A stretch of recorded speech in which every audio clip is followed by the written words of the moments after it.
바울은 에베소 교회를 담임하는 디모데에게 귀한 그릇이 되라, 성도들로 하여금 귀한 그릇이 되게 하라고 당부합니다. 귀한 그릇이 되면 주인의 쓰심에 합당하며 모든 선한 일에 준비된 자가 되기 때문에 목회자가 귀한 그릇으로 세워지고 성도들도 귀한 그릇으로 준비되는 것이 매우 중요합니다. 귀한 그릇으로 준비되려면 어떻게 해야 되느냐?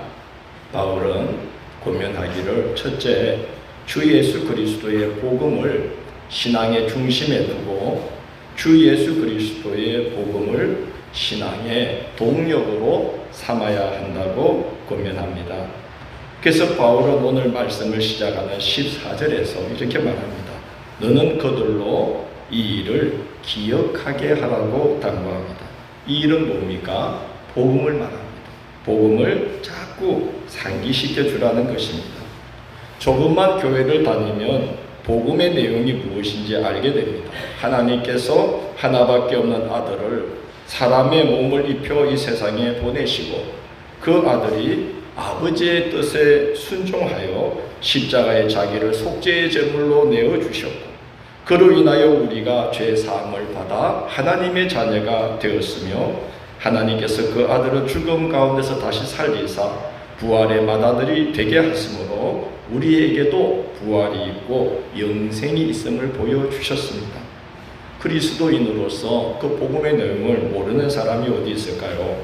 그러나 성경은 그 은혜를 맛보아 알라고 우리에게 말씀하고 에베소서 3장 18절 이하에서 바울 사도는 하나님께서 구주 예수 그리스도를 통해서 우리에게 베푸신 그 은혜와 사랑의 너비와 길이와 높이와 깊이가 어떠함을 깨달아 하나님의 충만하신 것으로 충만해지기를 내가 매일 기도하노라고 권면합니다.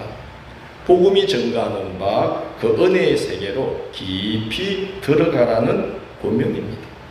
바울은 오늘 본문 15절에서 같은 권면을 표현을 달리하여 이렇게 당부합니다. 너는 진리의 말씀을 옳게 분별하며 부끄러울 것이 없는 일꾼으로 인정된 자로 자신을 하나님 앞에 드리기를 힘쓰라고 당부합니다. 왜 그렇게 해야만 할까요? 그렇게 하지 않으면 이렇게 된다고 경고하고 있어요. 14절을 보면 말다툼을 하지 말라고 하나님 앞에서 의미명하라. 이는 유익이 하나도 없고 도리어 듣는 자들을 어떻게 함이라? 망하게 함이라. 복음의 세계로 깊이 들어가는 일을 게을리하면 결국은 이렇게 된다는 거예요. 16절 망령되고 헛된 말을 끓이라. 그들은 경건하지 아니함에 점점 나아가나니. 23절 어리석고 무식한 변론을 버리라. 이에서 다툼이 나는 줄 알미라. 여러분은 이 말씀 중에 어떤 말씀이 가장 무슨 경고로 들리시나요? 저는 경건하지 아니함에 점점 나아가나니라는 경고가 가장 두렵습니다. 모세 시대, 여호수아 시대, 사사 시대로 이어지는 상황들을 살펴보면 점점 어떻게 변해갑니까? 경건하지 아니함으로 점점 나아가지 않습니까? 모세 시대의 이스라엘 백성들이 불순종과 거역을 일삼았지만 그래도 모세의 가르침을 받으며 자녀들 세대가 반듯한 신앙인으로 세워졌어요. 그래도 그때는 하나님의 준엄하신 손길이 이스라엘 위에 머물러 계셨어요. 그래서 조금만 삐딱선을 타도 하나님께서 바로 징계를 하셨어요. 그런데 여호수아 시대로 가면 뭐 하나 부족함이 없는 세대였지만 모세의 시대처럼 하나님의 말씀으로 다음 세대를 훈계하는 일에 사활을 걸지 않았어요. 심지어 여러 편리와 유익을 이유로 정복한 땅의 가나안 족속들을 살려두어 부려먹기까지 했습니다. 자기들이 경건하지 아니한 대로 점점 나아가고 있는 걸 모르고 있었어요. 그리고 그들의 자녀들 때의 이름은 어떻게 됩니까? 영적으로 완전히 흑암을 헤매면서도 자신들이 흑암 속에 있는지조차 모른 채 제사장도 레위인도 타락해서 첩을 두고 살고, 그게 죄인 줄을 몰랐고, 그래서 하나님이 제사장과 레위인의 대신해서 대타로 세운 사사까지도 삼손처럼 타락한 채 세월이 흘러가는 사사시대가 시작됩니다. 그들은 경건하지 아니함에 점점 나아가니라. 이게 얼마나 두려운 경고입니까? 솔로몬을 아시죠? 종은 작은 아이라 누가 주의 이 많은 백성을 재판할 수 있사옵니까? 듣는 마음을 종에게 주사 이 백성들을 재판하며 선악을 분별할 수 있게 도와주십시오. 그렇게 하나님 앞에 일천번제를 드리며 겸손하게 간구했던 솔로몬이었어요.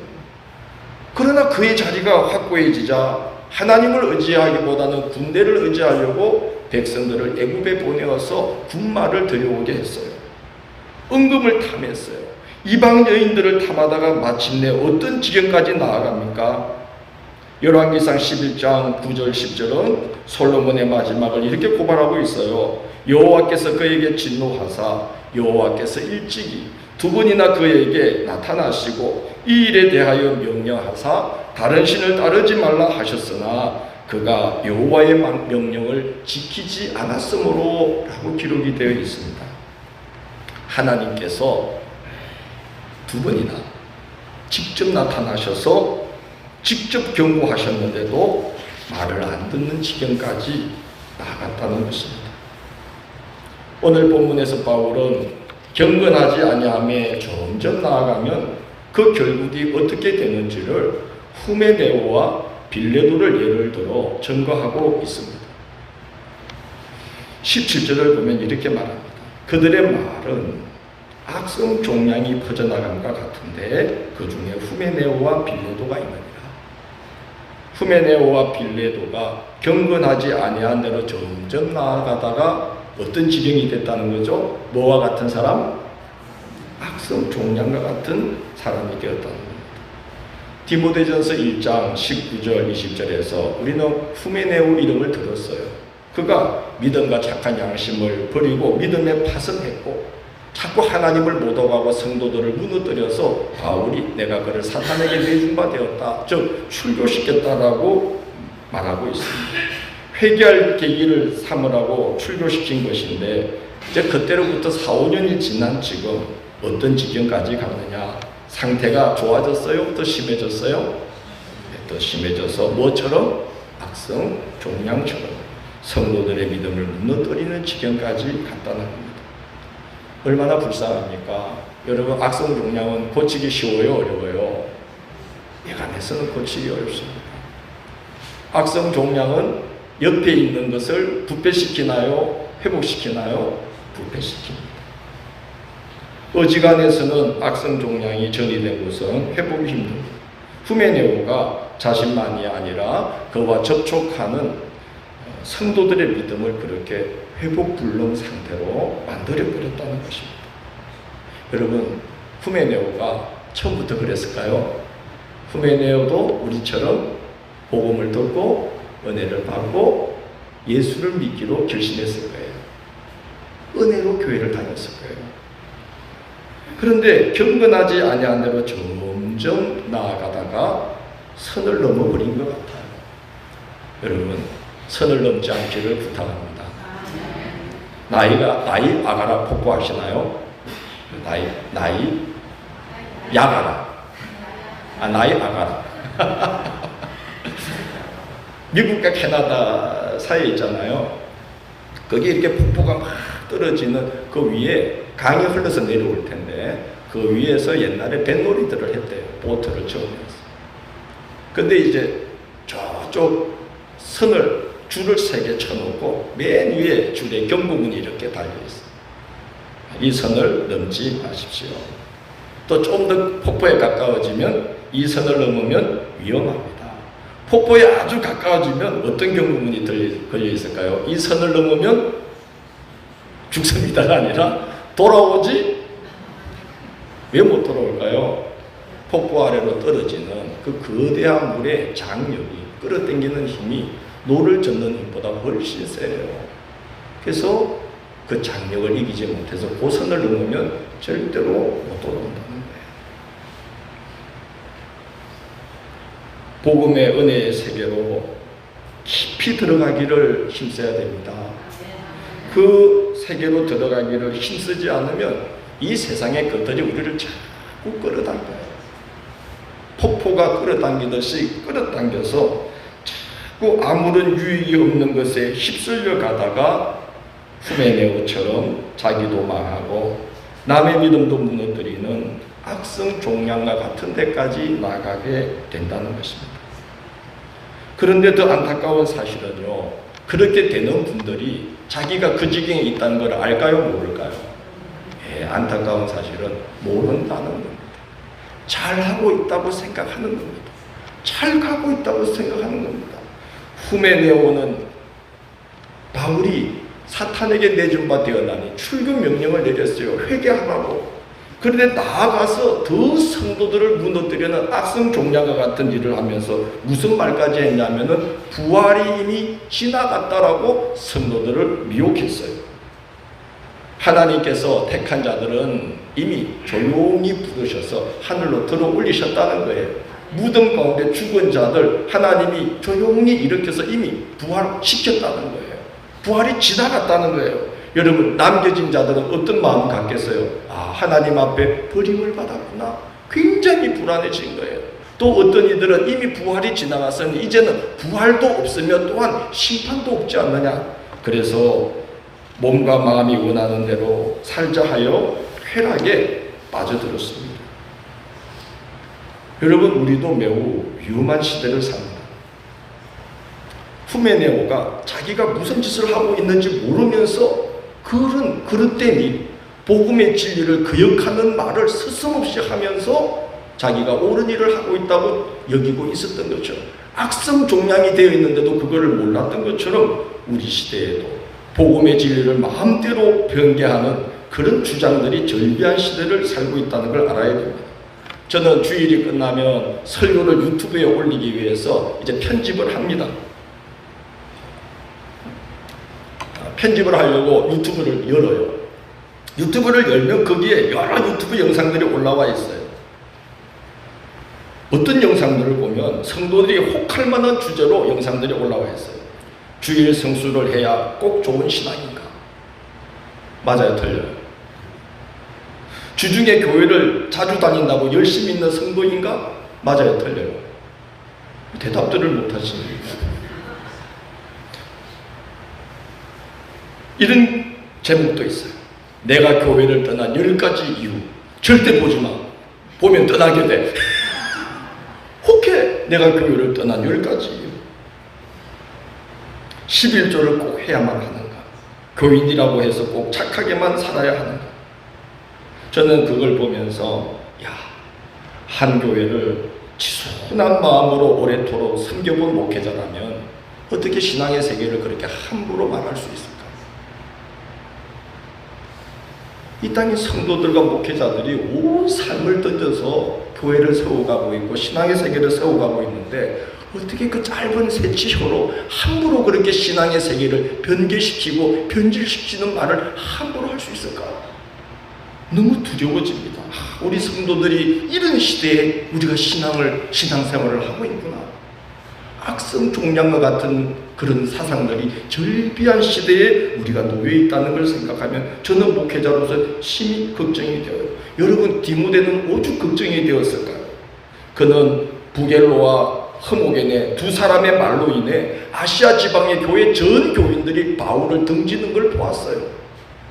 후메네오와 빌레도가 악성 종양처럼 성도들의 믿음을 막 무너뜨리는 것을 보았어요. 두려웠습니다. 그러나 오늘 바울은 디모데에게 염려할 것 없다고 말을 하고 있습니다. 19절을 보십시다. 그러나 하나님의 견고한 터는 섰으니 무엇이 있어? 인침이 있어 일렀으되 주께서 자기 백성을 아신다 하며 또 주의 이름을 부르는 자마다 불의에서 떠날지어다 하셨느니라. 하나님의 견고한 터는 무엇을 말합니까? 바울은 교회를 가르쳐서 말하기를 교회는 살아계신 하나님의 집이요 진리의 기둥과 다 잊어먹었네. 그래서 내가 설교를 할 수 있는 거야. 바울은 교회를 가리켜서 이 집은 살아계신 하나님의 집이요, 교회는 살아계신 하나님의 집이요 진리의 기둥과 터니라. 그러면 하나님의 견고한 터는 뭘 말하는 겁니까? 교회를 말하는 겁니다. 하나님의 견고한 터, 교회는 언제나 굳게 서 있을 수밖에 없다는 거예요. 후메네오와 빌레도가 악성 종량같이 교회를 무너뜨리려고 해도, 부겔로와 흐모게네 같은 사람들이 교회를 막 흔들어 놓아도 교회는 절대로 무너지지 않는다. 끄떡없다는 거예요. 왜? 교회는 하나님께서 뭘 치신 곳이니까? 인을 치셨다는 거예요. 그 당시에는 거래가 성사되고 계약이 완료되면 도장으로 인을 쳤습니다. 교회가 인친 곳이라는 말이 무엇입니까? 교회는 예수 그리스도의 피로써 하나님의 거래를 완전히 끝내시고 자기 소유로 삼아서 도장을 찍은 곳이라는 거예요.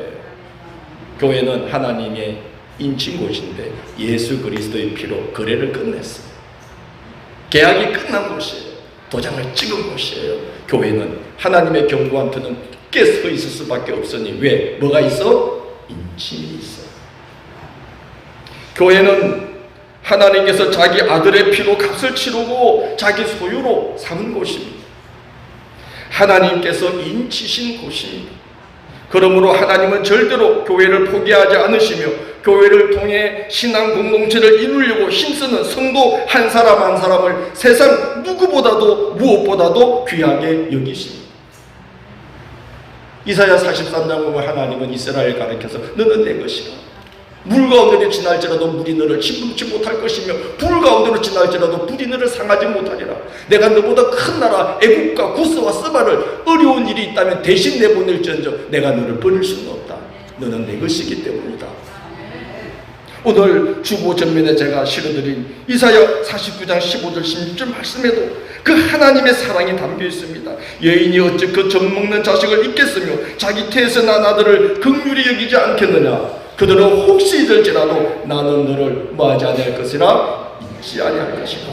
내가 너를 내 어디에 새겼고 손바닥에 새겼고 내 성벽이 너 성벽이 항상 내 눈앞에 있다. 하나님은 사랑하는 자기 백성을 어디에 새겨놓고 왜 새겨놓았을까요? 늘 그 이름과 그 모습을 보려고 보십니다. 그래서 제사장의 두 어깨에 에봇의 두 어깨에 이스라엘 야곱 12아들의 이름을 다 올려놓게 하시고 가슴팍 흉배에 12보석에 그 한 명 한 명 이스라엘의 이름들을 다 새겨놓게 하시고 제사장이 날마다 하나님의 전을 아침 저녁으로 매일 드리는 상번제를 드릴 때에 그 에봇을 입고 그 이름을 어깨에 걸머지고 가슴에 품고 성전을 드나들게 하셨어요. 무엇 때문에? 하나님이 뭘 보시려고? 자기 백성 삼은 자들의 이름을 보시고. 저도 여러분의 이름을 가슴에 품고 주의 전을 드나들고 있습니다. 믿거나 말거나.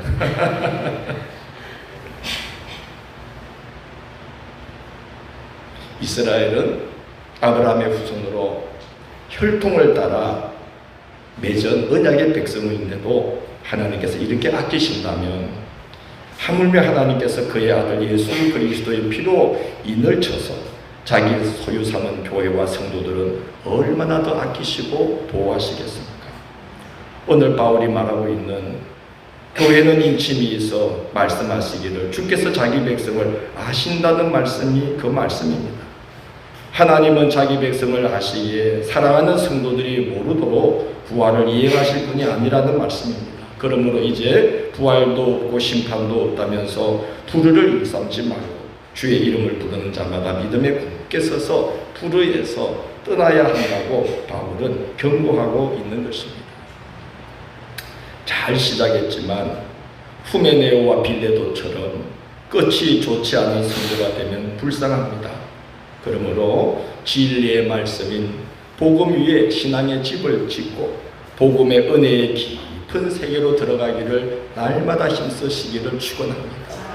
그게 좋은 그릇으로 귀한 그릇으로 준비되는 비결입니다. 안 그러면 경건하지 아니한 대로 어떻게 돼요? 점점 나아가다가 후메네와 빌레도처럼 악성 종량과 같은 지경까지 떨어질 수밖에 없다는 거예요.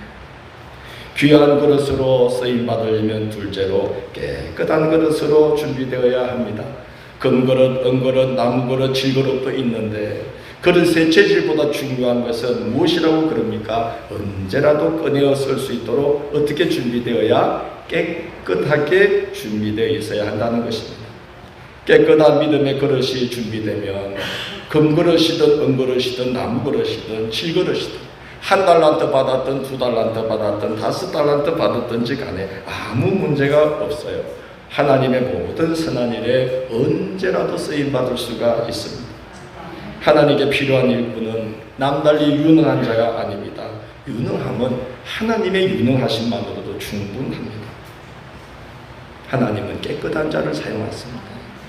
지금 목사님들이 여러분 설교를 얼마나 잘하셔요? 예전에 목사님들 설교가 질그릇이라면 지금 목사님들 설교는 어떤 그릇일까요?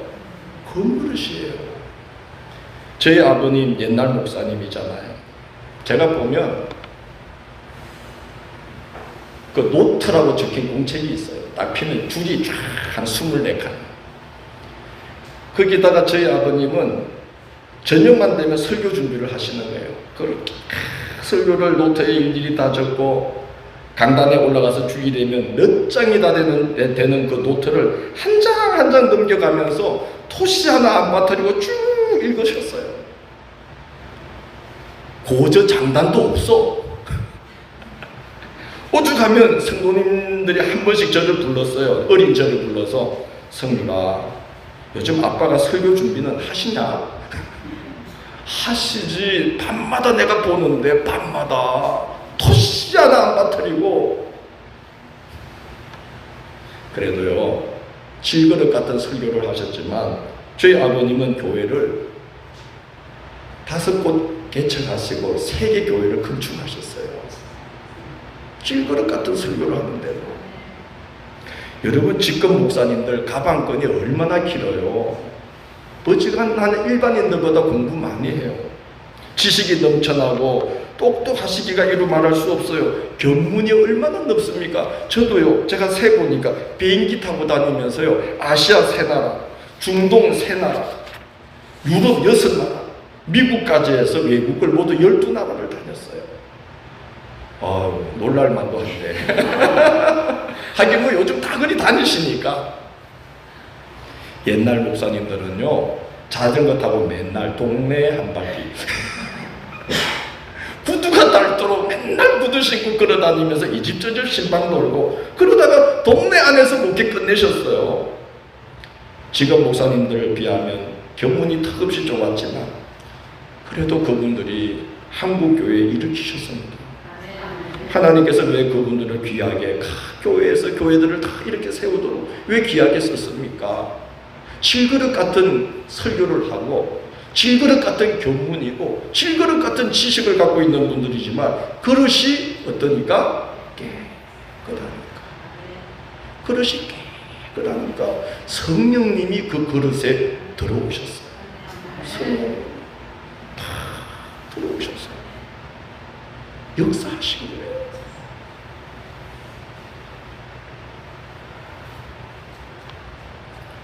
그릇이 깨끗하면요 능력이 좀 부족해도 능력의 하나님이 찾아오셔서 마음껏 쓰십니다. 마음껏 쓰십니다. 그래서 디모데는 젊은 목회자이기 때문에 청년의 정욕이 이끄는 대로 행하다가 혹시라도 그 그릇이 더럽혀질까봐, 그래서 하나님 앞에 쓰임받지 못하게 될까봐 바울이 염려가 되어서 디모데에게 이런 말을 해요. 너는 주님을 깨끗한 마음으로 부르는 자들을 가까이 하여 그들과 함께 교회를 의와 믿음과 사랑과 화평의 공동체로 세워가야만 한다. 그러려면 젊은 정욕을 피하고 깨끗한 마음으로 주를 찾는 자들을 항상 가까이 해야 된다. 그래야 하나님 앞에 귀한 그릇으로 쓰임받을 수 있다. 그렇게 부탁을 하는 겁니다. 귀한 그릇으로 쓰임받는 세 번째 보면은 온유함과 인내로 덕을 세우라는 것입니다. 24절 보면 모든 사람에 대하여 뭐하며? 온유하며 가르치기를 잘하며 또 뭐하며? 참으며. 25절 보면 거역하는 자를 어떻게 훈계할지니 온유함으로 훈계할지니. 잠언 25장 15절 보면 이런 말씀이 있습니다. 오래 참으면 관원도 설득할 수 있나니 부드러운 혀는 뼈를 꺾느니라. 야, 혀가 딱 뼈가 세요. 그런데 누가 이긴대? 혀가 이긴대. 우리 옛날에 세라 했거든. 해 탁 내밀면 세뱀이 그랬어. 뭐 알아요 그거? 해봤나? 우리 마산에서는 그거 많이 했어. 애들 해 내밀면 세뱀이 뭐 그랬어. 왜 그런지 모르겠어. 뭐 다 하니까 그렇게 했어. 근데 이 해가 뼈보다 강하다는 거예요. 부드러운 혀는 뭐를 꺾느니라? 쇠를 꺾느니라? 뼈를 꺾느니라. 아니 제가 요즘 사울하고 바울을 막 바꿔가면서 설교한다고 여러분도 바꾸면 안 되지. 오래 참으면 관원도 설득할 수 있나니 부드러운 혀는 뼈를 꺾느니라.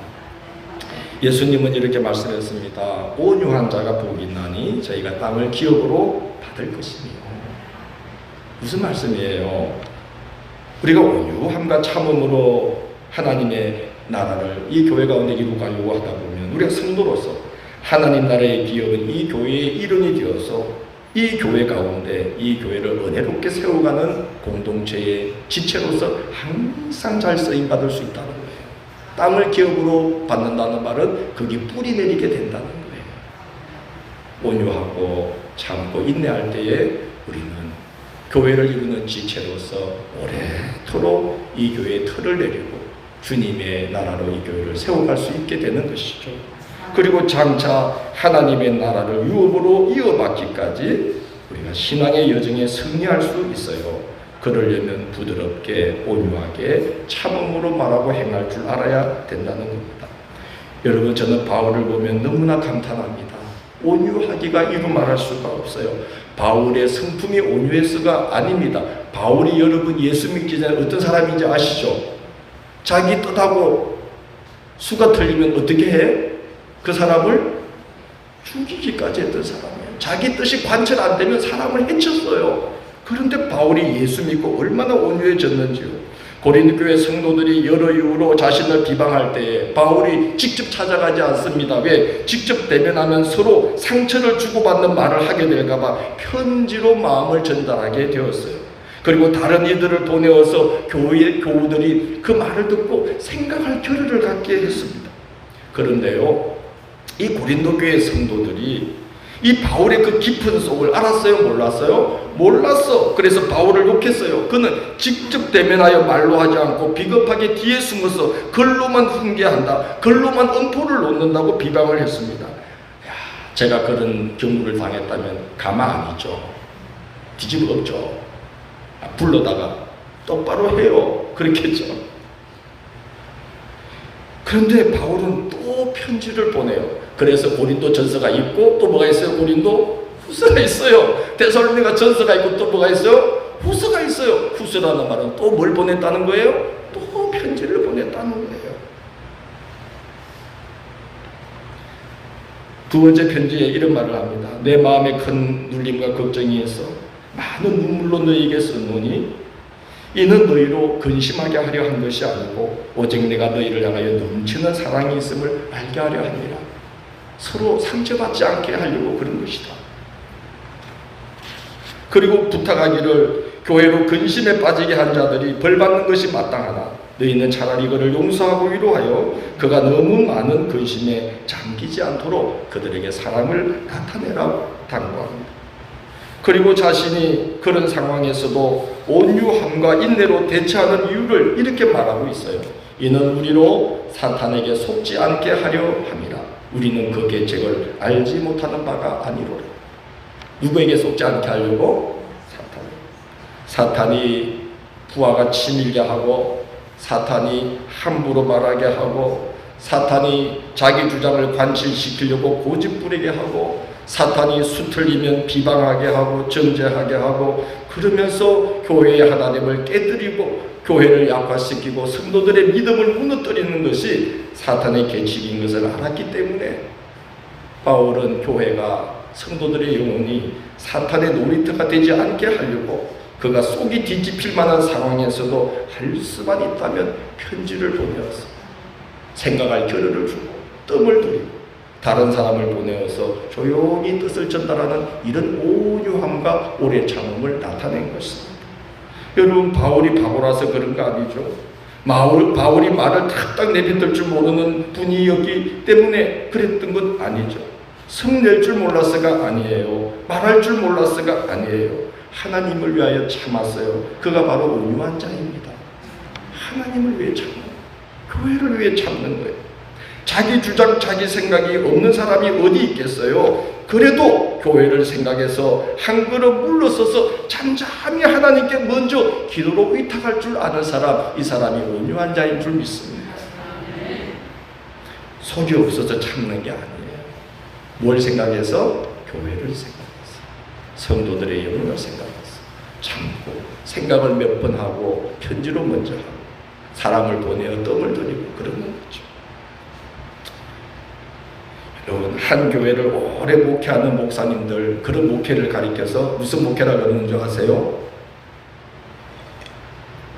단기 목회, 장기 목회. 근데 어떤 목사님이 장기 목회는 왜 장기 목회냐? 간, 썰개 이거 다 장기 적출한 사람들이 하는 목회래. 그래서 무슨 목회? 예, 저는 간도 없고 썰개도 없어요. 이미 다 빠졌어요. 녹았어요.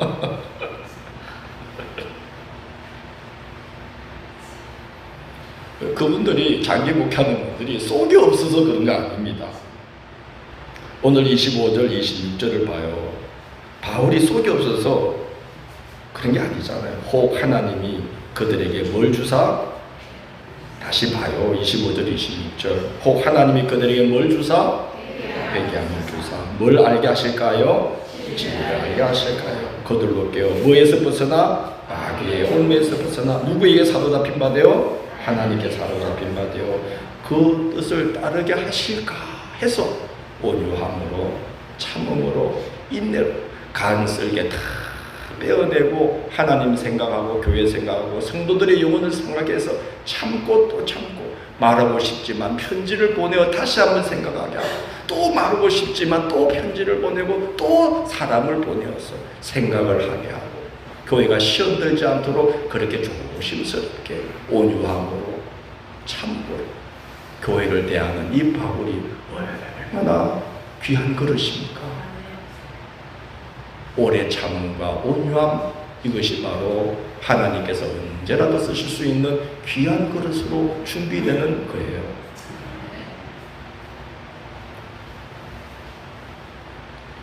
모세처럼, 바울처럼, 디모데처럼 귀히 쓰는 그릇으로 준비되어 주님의 교회에 덕을 세우시고, 그렇게 함으로써 끝까지 거룩하고 향기롭고 은혜롭게 쓰임받을 수 있도록 먼저 복음 위에 굳게 서시고, 그 복음의 세계로 깊이 들어가기를 날마다 힘쓰시고, 두 번째 깨끗한 그릇으로 날마다 준비되시고, 세 번째 온유함과 오래 참음으로 귀한 그릇으로 준비되셔서 하나님께서 언제라도 마음껏 귀하게 사용하시고, 원하기는 끝까지. 언제까지? 그게 아니야. 어떻게? 끝까지. 어떻게? 따라 해봐. 어떻게? 끝까지. 예, 간은 쓸게 다 하나님께 내어드리고 끝까지 아름답게 쓰임받는 성도가 되면 좋겠어요. 최후 승리해야 됩니다. 그게 귀한 그릇입니다. 그게 귀한 그릇입니다. 그렇게 세워져가는 함양적인 교회, 그런 김성준 목사, 그런 우리 성도님들이 다 되실 줄로 믿습니다.